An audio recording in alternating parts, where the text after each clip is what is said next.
Di sini saya akan menjelaskan tentang garis singgung persekutuan dua lingkaran.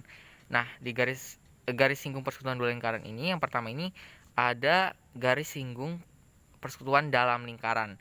Jadi itu dia seperti kayak dari atas ke bawah ini kayak dia berlawanan gitu. Nah, kalau yang ini namanya garis singgung persekutuan luar lingkaran. Nah, itu dia garisnya sejajar. Jadi dia seperti di luar menentukannya. Nah, seperti itu. Ini adalah yang ketiga, yaitu garis singgung persekutuan lingkaran yang beririsan. Jadi bedanya itu ada dua lingkaran yang saling berpotongan atau beririsan. Nah, karena saling berpotongan dan beririsan, berarti dia hanya memiliki garis persekutuan luar lingkaran. Untuk mendapatkan persamaan garis singgung, kita memerlukan gradien.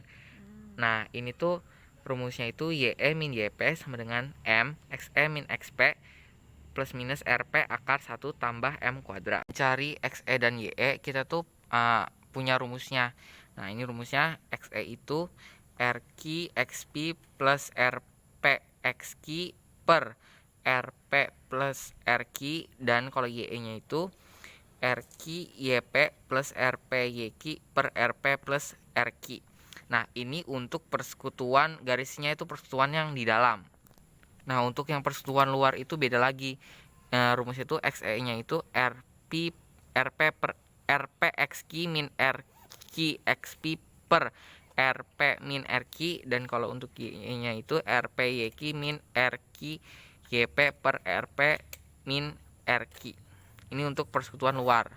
Secara sekilas kita bisa tahu kalau yang perbedaannya ya, secara sekilas itu kalau yang persekutuan luar itu ininya dikurang, sedangkan kalau yang persekutuan dalam itu ditambah. Kenapa bisa begitu?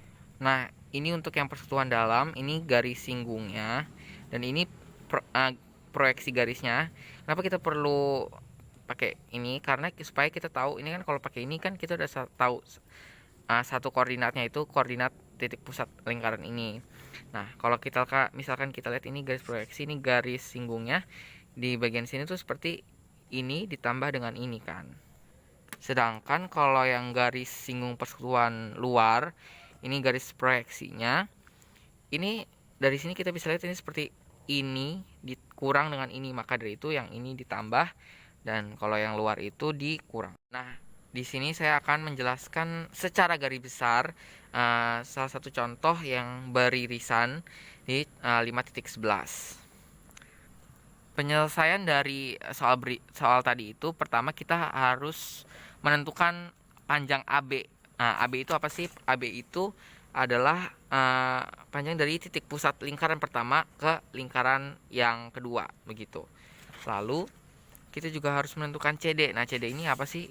C itu titik yang bersinggungan di lingkaran pertama, dan D ini titik yang bersinggungan di lingkaran kedua. Jadi kita mesti cari tahu panjang titik yang bersinggungannya itu juga. Nah, selanjutnya kita akan menentukan panjang EB. Kenapa kita menentukan panjang EB? Karena kita ingin mencari nilai sudut E-nya ini. Jadi kita harus mencari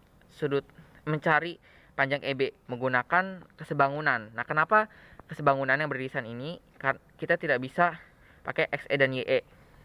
Jadi kita harus menggunakan sifat kesebangunan seperti perbandingan seperti ini. Dan kita dapat EB-nya itu sebenarnya 4. Nah, setelah dapat panjang EB-nya, kita bisa masukin ke aturan sinus, sehingga kita bisa mendapatkan sudut E-nya itu sebesar 30 derajat.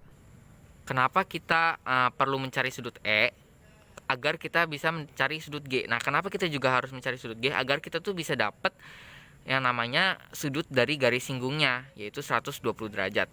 Nah, kalau kita udah dapat sudut dari garis singgungnya, ya kita bisa mencari gradiennya. Kalau kita sudah mendapatkan sudut-sudutnya dan juga gradiennya, kita bisa masukin ke rumus persamaan, sehingga kita bisa mendapatkan persamaan, yaitu Y sama dengan min 1,73X tambah 10,46.